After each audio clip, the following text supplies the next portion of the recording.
बेतिया में आग से भारी तबाही हुई है।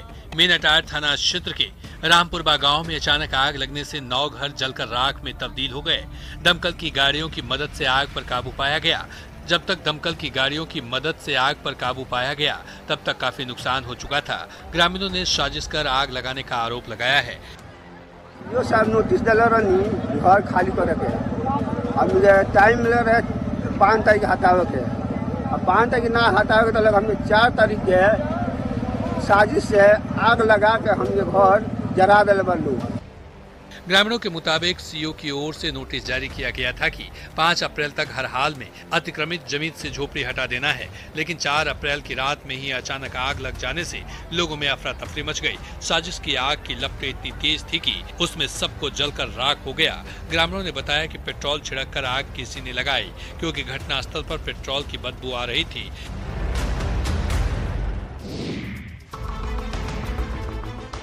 गोपालगंज पुलिस ने हथियार के साथ 3 अपराधियों को गिरफ्तार किया है। गिरफ्तार अपराधियों के पास से एक देसी पिस्टल, चाकू, 3 जिंदा कारतूस और एक चोरी की बाइक बरामद की गई है।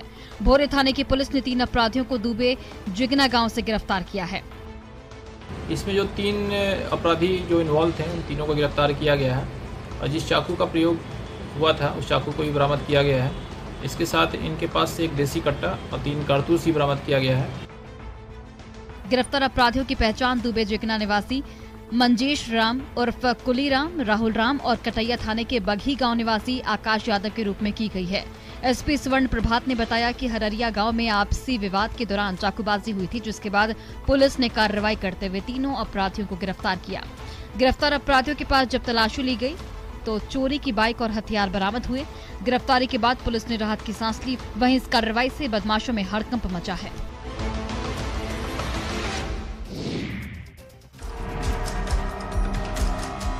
गिरिडीह नगर निगम के वार्ड नंबर 35 और 36 में पानी की समस्या विकराल हो गई है। लोगों को पानी की एक एक बूंद के लिए तरसना पड़ रहा है। यहाँ पर सप्लाई का पानी नहीं पहुँच पा रहा है, जिससे लगभग 5000 की आबादी को पानी के लिए हाहाकार से गुजरना पड़ रहा है। जो पानी की टंकी है, पिछले 15 दिन से उसका मोटर चला हुआ है। हम लोग बार बार स्थानीय विधायक के आवास भी जा चुके हैं, उनसे सिर्फ हमें आश्वासन मिली है, अभी तक किसी भी तरह का कोई कार्रवाई नहीं हुई है। पानी की समस्या को लेकर शहर वासियों ने विरोध प्रदर्शन भी किया। जनप्रतिनिधियों पर वादा खिलाफी का आरोप भी लगाया, लेकिन नतीजा अभी तक कुछ नहीं निकला है। कई बार शिकायत करने के बावजूद समस्या का समाधान नहीं हो पाया है। यहाँ के लोगों ने चेतावनी देते हुए कहा कि अगर यही हाल रहा तो आने वाले चुनाव में वे लोग चुनाव के दौरान वोट नहीं करेंगे। पानी नहीं होने के चलते लोग सुबह से ही पानी की तलाश में बाल्टी लेकर घर से निकल जाते हैं। पानी के चलते लोगों के कामकाज पर भी असर पड़ रहा है।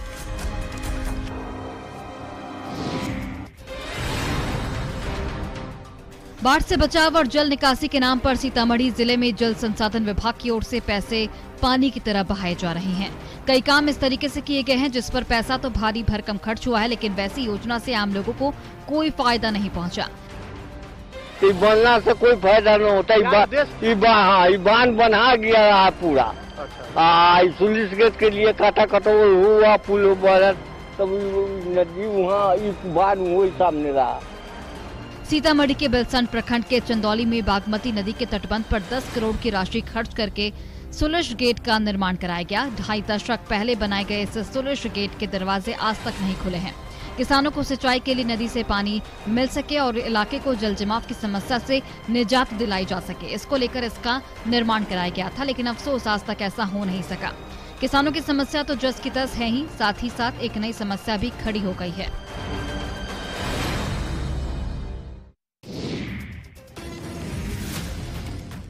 गुमला डुमरी थाना क्षेत्र के शंखसर डीह गांव में हाथियों ने जमकर उत्पात मचाया है। हाथियों ने न सिर्फ घरों को तोड़ा बल्कि घर में रखे अनाज को भी बर्बाद कर दिया। सबसे ज्यादा नुकसान विजय सिंह को हुआ है। जंगली हाथी ने विजय सिंह के घर का क्या हाल किया है, तस्वीर देख आपको अंदाजा लग गया होगा। रात के वक्त जंगली हाथी ने इस घर का ये हाल किया। हाथी आया और हमारे घर को धंस दिया, जिसमें मेरा बाबू सोया था, बाल बाल बचा और तीनों साइड धंस के उसके बाद 10 बोरा धान खा गया, जिसमें मेरा लगभग 50,000 का नुकसान हो गया। रात के करीबन 3 बजे के आसपास एक विशाल जंगली हाथी पहुंचा और घर की दीवार को धक्का मारकर ध्वस्त कर दिया। गनीमत रही कि घर के सदस्य समय रहते वहां से भाग गए। नहीं तो हाथी का कहर उन पर भी टूटता। ग्रामीणों के शोर मचाने पर हाथी बुकमा जारी जंगल की ओर भाग गया।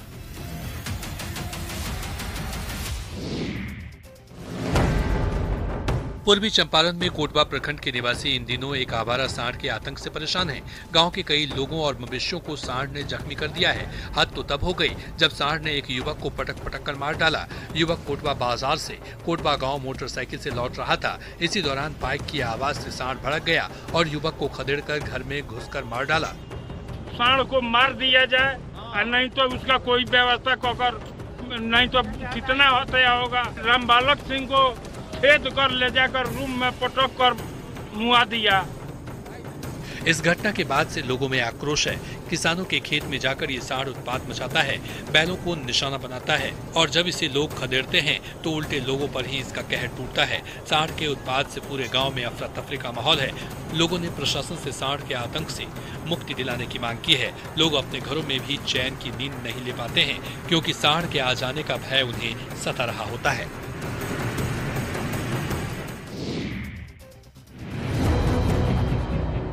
सरकारी अस्पतालों में बीमार मरीजों की सेवा के लिए एम्बुलेंस की व्यवस्था होती है, लेकिन बक्सर में मरीजों की सेवा करने वाला एम्बुलेंस ही बीमार है। बक्सर के शहरी प्राथमिक स्वास्थ्य केंद्र में खड़े इस एम्बुलेंस की हालत देखकर इसकी सेहत का अंदाजा लगाना किसी के लिए मुश्किल नहीं होगा। एम्बुलेंस कई महीनों से यहाँ खड़ा है। इसके हर पार्ट्स रखरखाव के अभाव में जर्जर हो चुके हैं। जानकारी मिलेगी तो उसको कहा जाएगा, वो तो एजेंसी है, उसका तो काम ही है कि भाई वर्किंग कंडीशन में देना, तो माने गड़बड़ कंडीशन में तो देना नहीं है, तो ठीक कराया जाएगा एकदम निश्चित। अगर है तो हमको अभी कोई जानकारी नहीं है, वहाँ के MOIC या किसी ने कोई जानकारी ऐसी नहीं दी है। सिविल सर्जन की बात सुनकर आपको हैरानी हुई होगी। ये सभी अस्पतालों के मालिक होते हैं, लेकिन इनको इस बात की जानकारी ही नहीं है। अब सुस्त सिस्टम के बारे में आप आसानी से समझ गए होंगे। हालांकि न्यूज़ 18 के कैमरे पर इन्होंने सुस्त व्यवस्था को चुस्त करने का भरोसा जरूर दिया है।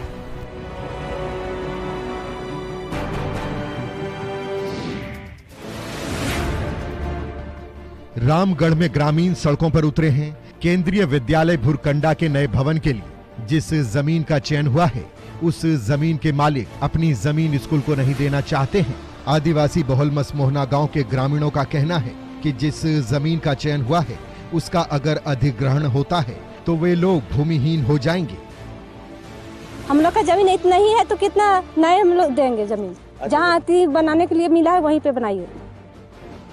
इस जमीन के ठीक बगल में कब्रिस्तान भी है। इस हिसाब से भी यहाँ पर विद्यालय का निर्माण ठीक नहीं होगा। केंद्रीय विद्यालय बनाने के लिए मसमोहना के प्लॉट नंबर 11 के लगभग 2.5 एकड़ जमीन पर पतरातू प्रखंड की ओर से घेराबंदी और सीमांकन का काम किया जा रहा है। भवन निर्माण के लिए कुल 5 एकड़ जमीन की आवश्यकता है, जिसमें से 2.5 एकड़ जमीन पर पिलर लगाने का काम किया जा रहा है।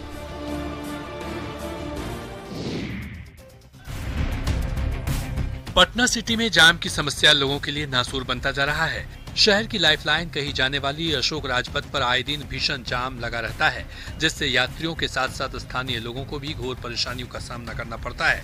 सड़क किनारे अवैध तरीके से दुकानों के होने के चलते जाम की स्थिति बनती है। रोड चौड़ीकरण होगा तब तो ठीक रहेगा। यहाँ तो सब लोग जो है ऐसा लोग कर दिया है कि नाला पर चढ़ने की जगह पर लोग दुकान लगा लगा के और अतिक्रमण किए हुए हैं।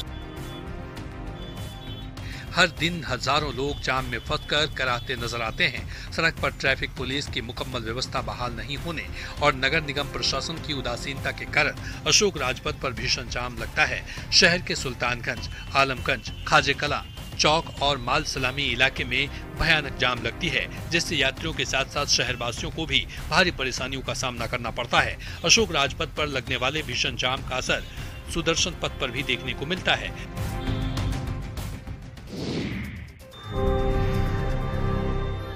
कहते हैं कभी कभी कुदरत का करिश्मा भी अनोखा होता है। ऐसा ही एक मामला सामने आया है पूर्णिया में, जहां ट्विंस बेबी ने जन्म लिया है। खास बात ये कि दोनों लड़का है और दोनों बेबी का पेट आपस में जुड़ा हुआ है, जबकि हाथ, पैर, मुंह समेत अन्य सभी अंग अलग अलग हैं। जहां बेबी को देखकर डॉक्टर स्वास्थ्यकर्मी भी हैरत में हैं। पेट से पेट जुड़ा हुआ है इस बच्चा। ऐसा रेयर है, कॉमन नहीं है। मतलब 50,000 से 60,000 में ऐसा एक बच्चा होता है इस तरह का। फर्दर ट्रीटमेंट के लिए हम लोग हायर सेंटर भेजेंगे, क्योंकि यहाँ पे वैसे फैसिलिटी नहीं है अवेलेबल अभी फिलहाल। बच्चे के गरीब माता पिता परेशान हैं और मदद की गुहार लगा रहे हैं। डॉक्टर का कहना है कि बेबी का महंगा ऑपरेशन होगा, लिहाजा माता पिता के पास पैसे नहीं हैं। इसके लिए उन्होंने समाज और सरकार से मदद की गुहार लगाई है ताकि इन दोनों बच्चों को नई जिंदगी मिल सके।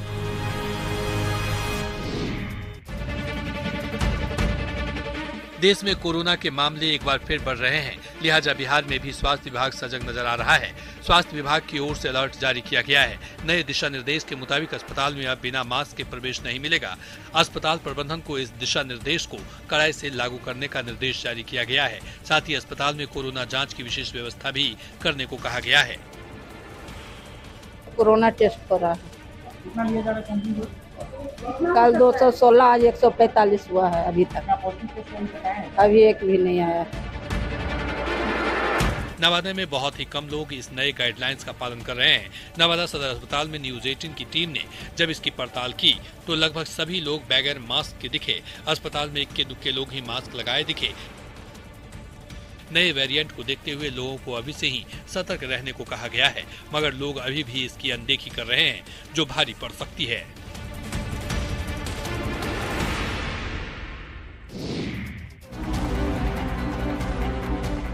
शेखपुरा जिले के बरबीघा से सरमेरा NH2 सड़क निर्माण में बभनीमा गांव के किसानों का जमीन अधिग्रहण 2021 में किया गया, लेकिन आज तक मुआवजा राशि का भुगतान नहीं किया गया है। किसानों का कहना है कि जिला प्रशासन की ओर से 2021 में जमीन का अधिग्रहण करने के पहले भरोसा दिलाया गया था कि सड़क निर्माण हो जाने दीजिए, राशि का भुगतान कर दिया जाएगा, लेकिन आज तक राशि की भुगतान नहीं की गई है। 1 बीघा से ऊपर जमीन गया हुआ है। 1-2 महीना के अंतर्गत CO साहब, BDO, DCLR सब ने सिग्नेचर करके हमारे पास में कागज दिए हुए हैं। हम बहुत सन जगह जो है कि अप्लाई किए हैं, लेकिन उनका अभी तक कोई रिस्पांस नहीं मिला। इस बारे में जिला भू अर्जन पदाधिकारी का कहना है कि मुआवजा राशि को लेकर मामला कोर्ट में है। न्यायालय के आदेश आने के बाद ही भुगतान किया जाएगा। जिला प्रशासन के झूठे भरोसे से किसानों के सामने रोजी रोटी का संकट खड़ा हो गया है। अब किसानों को ये समझ में नहीं आ रहा है कि वो क्या करें, क्योंकि उनकी जमीन ले ली गई है और राशि का भी भुगतान नहीं हुआ है।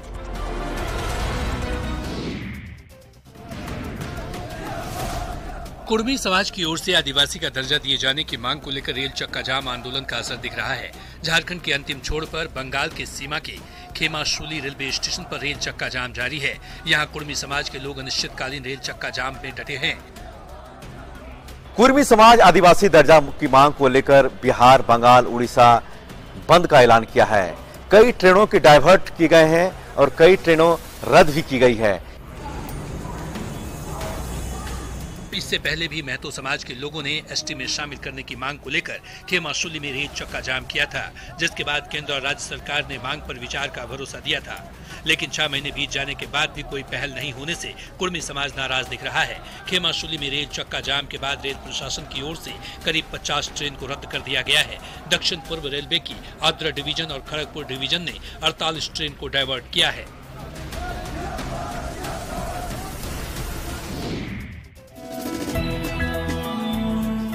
सीतामढ़ी में गेहूं की कटनी का निरीक्षण करने के दौरान जिले के डीएम किसान की भूमिका में नजर आए। डीएम मनीष कुमार मीणा ने खुद हसुआ से गेहूं की फसल को काटना शुरू कर दिया।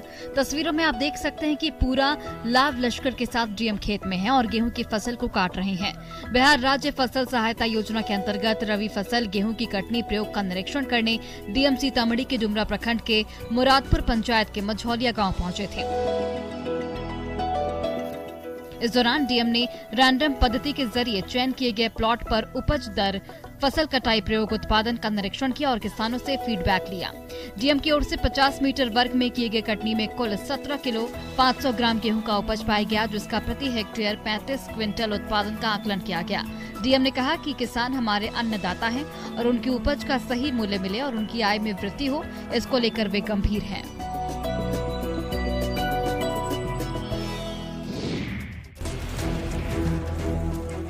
कभी नक्सलियों का गढ़ माने जाने वाला पूर्वी सिंहभूम के गुड़ाबांधा प्रखंड का जियान गांव आज नक्सल फोकस एरिया बना है। यहां कभी 3 राज्यों में 45 लाख के इनामी नक्सली कान्हू मुंडा का दबदबा था, लेकिन 15 फरवरी 2017 को कान्हू मुंडा ने अपने 8 साथियों के साथ सरेंडर कर दिया था। उस दौरान विकास के कई वायदे हुए थे, लेकिन आज तक वे वादे अधूरे हैं। जब हमारे गांव में विधायक आए तो ये हमारे लिए बहुत खुशी की बात है। और हम लोग मांग रखे कि इधर का जो सड़क वड़क नहीं है वो सब दे, तो वही सब लिख रहे हैं। सब अच्छी बात है कि लिख रहे हैं। आज एक बार फिर जियान को विकास से जोड़ने की बात की जा रही है। विधायक रामदास सोरेन ने जियान गांव का दौरा कर विकास योजनाओं की हकीकत जानी, साथ ही पूर्व नक्सली कानू मुंडा के परिवार से मिलकर उनकी समस्याओं के बारे में जाना, साथ ही गांव में सड़क, चेक डैम और खराब चापाकल की मरम्मत का भरोसा दिया। वहीं कानू मुंडा के परिजनों ने पूर्व नक्सली की जल्द जेल से रिहाई की मांग की है।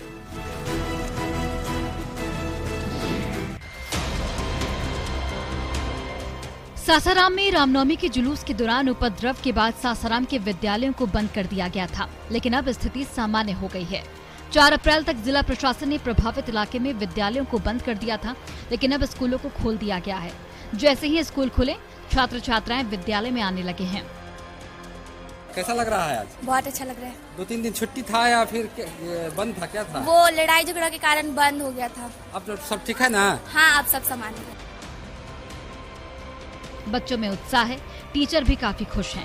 पहले की तरह क्लासरूम में पठन पाठन चलने लगा है। बता दें कि उच्च विद्यालय चौखंडी पथ और हजारीमल रुंगटा विद्यालय एक ही परिसर में संचालित होता है। स्कूल के खुल जाने से हालात के सामान्य होने से अभिभावकों ने राहत की सांस ली है।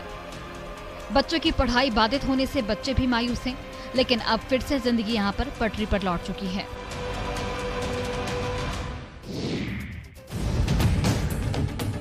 गोपालगंज के सदर अस्पताल में स्वास्थ्य कर्मी ने दबंगई दिखाते हुए एक लैब टेक्नीशियन की बुरी तरह पिटाई कर दी। गंभीर रूप से जख्मी लैब टेक्नीशियन को इलाज के लिए इमरजेंसी वार्ड में भर्ती कराया गया। वहीं इस पूरे घटनाक्रम का सीसीटीवी वीडियो सामने आया है। जींस और सफेद रंग की टी-शर्ट में दिख रहा ये शख्स स्वास्थ्य विभाग का क्लर्क है। सदर अस्पताल के पैथोलॉजी केंद्र पर पहुंचता है और कोरोना की जांच का किट उठा लेता है। मौजूद लैब टेक्नीशियन जुल्फिकार हैदर रोकता है, लेकिन क्लर्क बेपरवाह होकर निकल जाता है। उसके बाद जो कुछ भी हुआ उसे देखकर हर कोई हैरान रह गया। क्लर्क ने लैब टेक्नीशियन का कॉलर पकड़ा और फिर पैथोलॉजी जांच के केंद्र के दरवाजे पर पटक दिया। मरीज का ब्लड निकाल रहा था। इस बीच आलोक नाम का एक लड़का आया और पैथोलॉजी में रखे हुए सामान को लेके जाने लगा बगैर पूछे। मेरे मना करने पे वो मुझे पकड़ के पीटा है।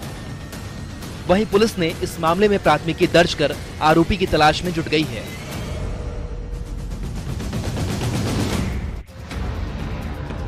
नवादा के वारसलीगंज थाना क्षेत्र के पैंगरी गांव में खेत में लगी गेहूं की फसल में आग लग गई। 30 एकड़ गेहूं की फसल आग में जलकर राख हो गई। पैंगरी गांव के पश्चिम उत्तर जागीर खंदा में अचानक आग लग गई। मौके पर मौजूद ग्रामीण युवाओं की सूझबूझ से वैकल्पिक व्यवस्था के तहत आग पर काबू पाया गया। बताया जा रहा है कि हाई टेंशन तार के आपस में टकराने के बाद निकली चिंगारी ने फसल को राख बना दिया। आग लगने के बाद इलाके में अफरा तफरी मच गई। जब तक किसान आग पर काबू पाते तब तक तो बड़ा नुकसान हो चुका था। मिनी दमकल घटना स्थल पर पहुंची, पर वो भी आग बुझाने में नाकाफी साबित हुई। करीब 1 दर्जन से अधिक किसानों के खेत में लगी गेहूं की फसल बर्बाद हो गई। इलाके में इस बार गेहूं की खेती काफी अच्छी हुई है, लेकिन फसल कटाई से ऐन पहले आग ने सब कुछ तबाह कर दिया। किसानों को आर्थिक तंगी के दलदल में धकेल दिया। किसानों ने प्रशासन से आर्थिक मदद की मांग की है।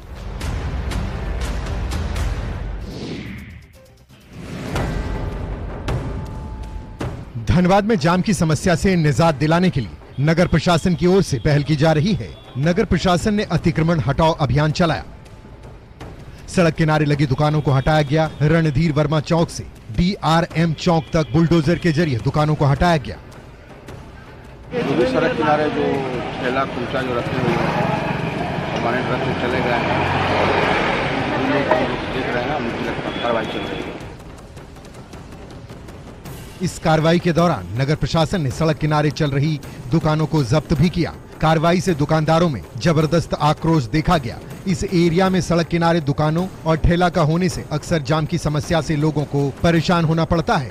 राहगीरों ने प्रशासन की इस कार्रवाई का स्वागत किया है, वहीं दुकानदारों ने विरोध किया। कार्रवाई के दौरान सड़क पर जबरदस्त लोगों की भीड़ जमा हो गई।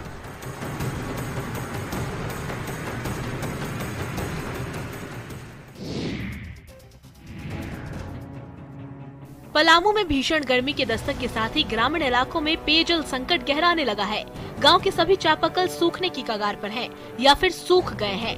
ग्राम पंचायतों में लगाए गए सोलर सिस्टम लघु पेयजल आपूर्ति योजना हाथी का दांत बनकर रह गया है। पंचायत प्रतिनिधियों की लापरवाही और पेयजल स्वच्छता विभाग की लापरवाही के कारण वर्षों से खराब पड़े हैं। सुआ और कौड़िया गांव में कई सोलर सिस्टम जल मीनार खराब पड़े हैं और ग्रामीण पानी के लिए इधर उधर भटक रहे हैं। जल मीनार 1 साल से खराब है। 6 महीना पहले इसमें से बैटरी खोल के ले गया बनाने के, अभी तक बन के नहीं। बहुत पब्लिक की परेशानी हो रहा है हम लोग। इस मामले में पेयजल स्वच्छता विभाग का कहना है कि खराब पड़े जल मीनार की लिस्ट तैयार की जा रही है, उसके बाद आगे की कार्रवाई की जाएगी। यानी साफ है कि अभी ग्रामीणों को पानी के लिए इधर उधर भटकना पड़ेगा।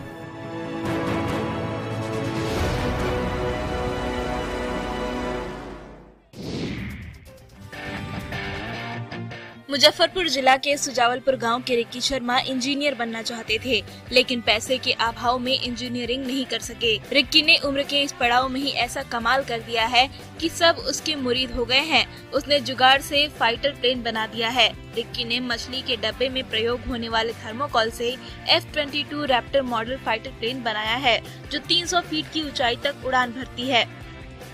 तो ऐसे YouTube पर देखता था कि मतलब अपने देश में विदेशों में ऐसे छोटे छोटे प्लेन सब उड़ाते थे, तो वही मैं भी सोचा कि मैं भी क्यों नहीं करूं। उस टाइम तो यहाँ पे ये सामान सब अवेलेबल नहीं थी, तो मैं 9th में डायग्राम वगैरह बना कर रहता था।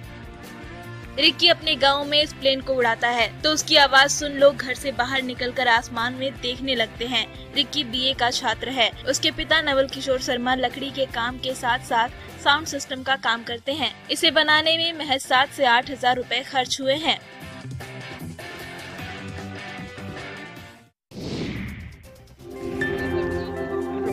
बांका की भीखनपुर पंचायत में पंचायत सरकार भवन के निर्माण का रास्ता करीब करीब साफ हो चुका है। ग्रामीणों के सामूहिक प्रयास से 51 डिसमिल जमीन राज्यपाल के नाम ग्रामीणों ने कर दिया है, जिसके बाद अब इस गांव में पंचायत सरकार भवन का निर्माण होना करीब करीब तय हो चुका है। ये स्वेच्छा से जो है सरकार को जमीन डोनेट करना चाहते हैं कि पंचायत सरकार भवन चूँकि मुख्यालय का गाँव है तो मुख्यालय में बने, इसलिए हम लोग जमीन अभी चिन्हित कर लिए हैं। अमरपुर प्रखंड के BDO BPRO सहित अन्य संबंधित पदाधिकारी ने ग्रामीणों की ओर से दी गई जमीन का निरीक्षण किया और विभागीय प्रक्रिया शुरू करने की बात कही। इस मौके पर मौजूद ग्रामीणों और मुखिया के चेहरे पर खुशी थी। आपको बता दें कि जमीन के चलते दूसरे गांव में पंचायत सरकार भवन बनाने की बात चल रही थी, जिससे यहाँ के लोग काफी परेशान थे, लेकिन अब ये परेशानी दूर हो गई है।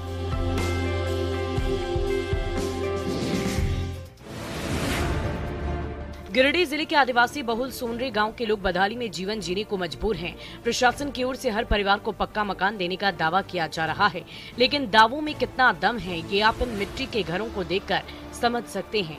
12 से ज्यादा आदिवासी परिवार सदियों से मिट्टी के घरों में रहने को मजबूर हैं। चुनाव के वक्त वोट के लिए इनसे पक्का घर देने का वादा तो किया जाता है, लेकिन वोट लेने के बाद वादे को भुला दिया जाता है। चुनाव चिन्ह में आता है तो मुखिया लोग हम लोग जिता देते हैं, तो बोलता है कि दिलवा देंगे। कहाँ आज तक जीत गया तो अभी तक नहीं आया है। अभी तक ना ही स्थानीय जनप्रतिनिधि और ना ही अधिकारियों ने इन लोगों को पक्का मकान मुहैया करवाया है। जिन लोगों के पास रिश्वत देने के पैसे हैं उन्हें तो मकान अलॉट हो जाता है, लेकिन इन आदिवासी परिवारों के पास घूस की रकम नहीं है। लिहाजा ये लोग मिट्टी के घरों में रह रहे हैं। ये लोग पक्के के घर में रहना चाहते हैं।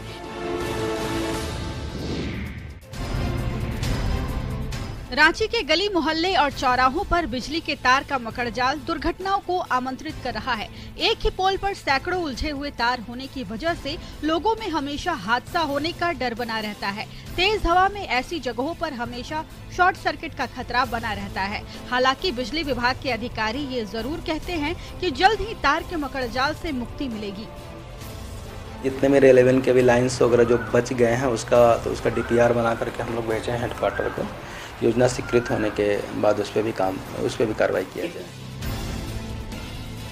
विभाग का दावा है कि जहां भी 33 kV का तार है उसे अंडरग्राउंड कर दिया गया है और 11 kV के तार को अंडरग्राउंड करने की योजना पर काम किया जा रहा है। रांची के हर गली मोहल्ले में अब आपको तार का मकड़जाल मिल जाएगा। कहीं कहीं तो मकान से कई तार सटे भी हैं। ऐसे में मकान में रहने वाले लोग डर के साए में रहने को मजबूर हैं।